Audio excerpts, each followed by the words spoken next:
يلا سلطة الطحينة على السريع، متنسوش تدعموني بلايكات وشير واشتراك وكومنت حلو كده زيكم. ويلا بينا نشوف الطريقة عاملة ازاي.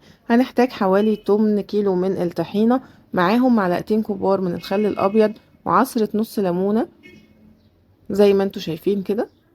بعد كده هنحط لها بقى الملح بتاعها. احنا استخدمت يعني هنا في الكمية دي ربع معلقة صغيرة من الملح. ممكن تقللي او ممكن تزودي حسب ما انتوا بتحبوا الملح عامل ازاي. طبعا كمية الملح بتقف عليكم. في ناس بتحب ملح زيادة، في ناس بتحب ملح قليل، فزي ما انتوا عايزين. ممكن تبدأوا بكمية قليلة وبتزودوا لو احتاجتوا. رشة من الفلفل الاسود. تمام. وهبدأ بقى ان انا احط لها المية بتاعتها، حوالي ربع كوباية من المية، مية عادية خالص، ربع كوباية.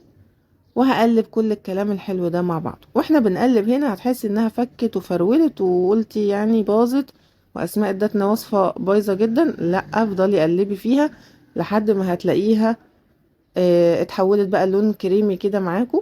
بصوا، افضلوا قلبوا قلبوا لحد ما تحصلوا على القوام الناعم خالص. ولا محتاجة مضرب ولا محتاجة خلاط ولا محتاجة اي حاجة خالص، وانتي واقفة كده على السريع بتحضري المشاوي بتاعتك. طبعا سلطة الطحينة معانا في كل المشويات، كل المشاوي.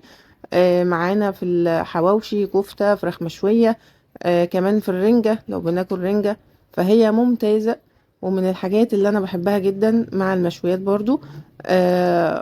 ما بنحطلهاش توم عشان ما نبوظش النكهة بتاعتها. انا بحبها كده، هي كده القوام كويس، ولا منها خفيفة ولا منها تقيلة.